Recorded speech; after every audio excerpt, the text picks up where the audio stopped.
Hello kabayan, magandang araw kabayan. So, itong ginagawa ko pala kabayan, Volvo XC70. So, medyo lumang modelo siya kabayan ha. Medyo kalawang na naman yung repair natin. Ito, yan. Ito yung yan ang cover ng tangke kabayan. Yung pangilalim, tinanggalin natin yan kasi kalawang din yan. So, mapunduhan kasi ng tubig. So, yun ang importante kabayan, yung mga mapunduhan ng tubig, pag maghugas kayo, linisan nyo yan. Punasan ng basahan. Pag maglinis kayo, para sigurado yung walang mapundo na tubig.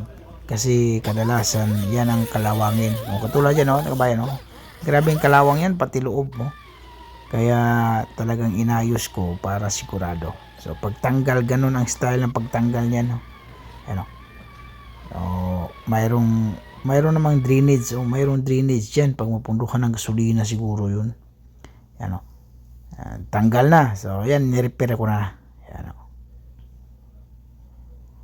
Ganun lang kasimple, Na-repair pagkatapos ng repair, pero gumamit ako tayo ng mga sunblast niyan kabayan na pagkatapos liyain, sunblast ko pagkatapos ng sunblast, nilagyan natin ng yung panel banding. Yung maganda yon kasi didikit talaga yon, itim, tapos painitan para tutuyo agad, tapos masilya na tayo, lilihain yon tapos sabay masilya. Tapos pagkatapos yan, nilagyan natin ng anti-rust para sigurado na hindi ganong kakapit yung kalawang. So, nilagyan na natin yung cap ng, ibig sabihin tapos na yan sa kabayan, ready na yan siya. Pero hindi lang yan ang repair, pati yung pintuan, dalawang pintuan doon sa kabila, repair din. Pero hindi ko na naipakita.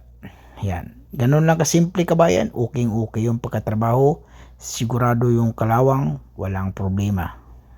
Sigurado na yan kabayan, kahit 10 years yan. Kasi